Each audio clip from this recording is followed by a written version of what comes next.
Teaching someone to catch the ball is actually the easy part. Teaching them to get to the ball is a difficult part. But if you're expecting it to come to you, you're actually halfway through that first thing. You're halfway through getting to the ball. So expect every ball in the game to come to you.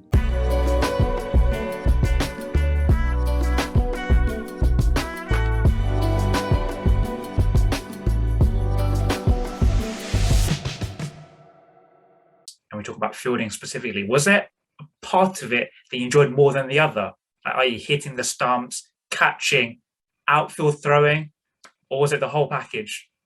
That was the whole package. I had way too much nervous energy, and I needed an outlet, and fielding was the best thing. I think the Australian guys used to have like a pot saying which over in Test cricket, because you play 90 in a day, which over in Test cricket would Jonty come to a standstill, like a wind-up toy. You know, guys like, oh, the 65th over, or after lunch, he's going to stand still, or after tea. When the 90th over of the day, I was chasing the ball from cover to mid-wicket if there was nobody on the leg side. I just loved being in the field. I think the diving around I really loved more because my throwing got better, and that was actually Bob Wilmer when they introduced the third umpire, and he just said, Jonty, because prior to that, you had to run out the batter by half a meter. Otherwise, the umpire usually gave the benefit of the doubt to the batter who was coming back. So I think Bob Wilmer was the first coach that just said, with the third umpire, he can be on the line and he's still out. So take one more step, just get a bit more under control, because it was always about a fast release. I had quick speed to the ball, but through the throw, I was too quick. So I would throw off balance, which you do anyway, but you can get some part of your body towards a target. So I loved the stopping the ball, because that was my main role. Run outs and catches were a bonus, but my main job was to stop the ball like a goalkeeper. I had a 5-meter goal, and I didn't want the ball to go past. If someone were to ask you about the technicalities of fielding, is it being dynamic? So as opposed to just simply walking in, is it almost having that split step? When you're throwing, do you have anything in terms of the way you throw, shoulder position, etc.? Any nuggets of advice you could give? Yeah, I think people keep asking me about what elements make a good fielder, and there are a couple that you can work on. Obviously, reflexes, yes, but if I had better reflexes because of my fielding, I would be a much better batter. So I wasn't someone gifted with additional speed, or I wasn't the fastest guy over 100, but the first 5 meters I was really quick, quite short. But I anticipated, I expected every ball to come to me. So that was the first thing. So you can be a better fielder without actually doing a single bit of practice. If in the game you expect every ball to come to you, you're in a good position. Because if you're still walking in, coaches want to see the young players walking in, because then they know they're not daydreaming or fast asleep at third man or wherever. They're trying to hide them. So when you are fielding, if you're genuinely expecting every ball to come to you, and you prepared before the ball is hit, that's anticipation. I had good anticipation, not faster reflexes.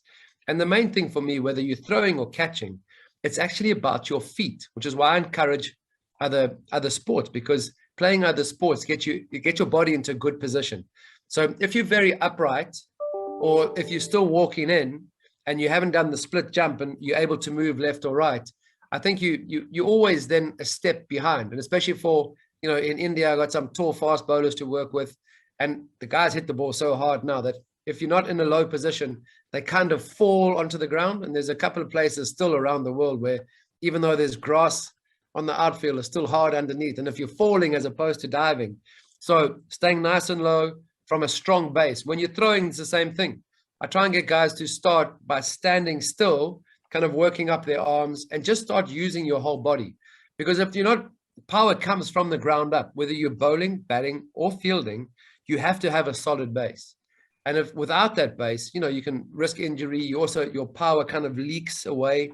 So if you hit from a strong base, if you throw from a strong base, and bowling is the same. I mean, if I'm working with young players or weekend warriors in Sweden, especially from a bowling point of view, where I haven't got great understanding, I have to look at sort of 5 deliveries before I've worked out, okay, watch the feet, watch the hand, watch the head. Whereas if I'm batting, I can see one shot and go, okay, 2 things you need to change. It's usually the base. It's also pick up the bat, have a bat swing, not just a bat lift. Because too often we pick the bat up and we're way more concerned about our technique. Does it look like a textbook? You need to swing a bat. That's one thing that's certainly come in. Julian Wood's been amazing with his power hitting It's a baseball, and it just makes so much sense. And I've followed Julian quite a bit. He came to one of the IPLs way back, before even the power hitting came in, and he was sort of had I think a wobble board and trying to show guys how to hit from a base. And you bring the hands and the base into it, and suddenly you got guys hitting the ball miles without actually trying to hit the ball. So a lot of what we do on the cricket field is around your base, your feet. You have to be in a good position to bat, bowl, and field. A lot of people understand the intricacies of the different tempos in long form and short form cricket when it comes to batting and bowling.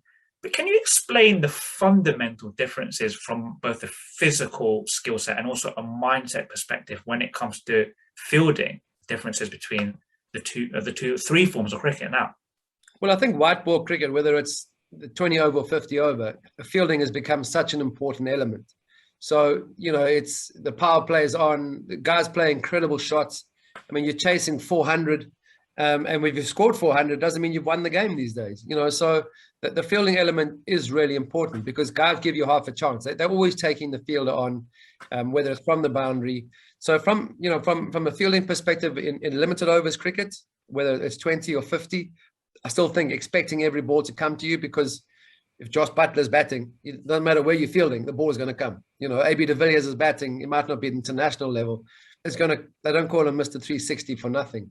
And I just think the difference in Test cricket, though, obviously you've got way more guys around the bat. So whether you're in the subcontinent and you've got 2 or 3 guys around the pads, or you're in the UK or Australia, the UK where it's swinging and you've got 3 slips in a gully, it's very different skill sets. But just the ability to switch on and switch off, even in a 20 over game, Neel, it's important because you can't focus. When you're batting, the same thing happens. You can't focus every single minute. You'll be emotionally exhausted and drained by the end of the game. So I think fielding, I always loved the white ball cricket because there was a real atmosphere in the crowd. But Test cricket, we played in St. George's Park in Port Elizabeth. There used to be a band. They would come and buy their seats and they would play all these songs, these cover songs, and the whole crowd was singing.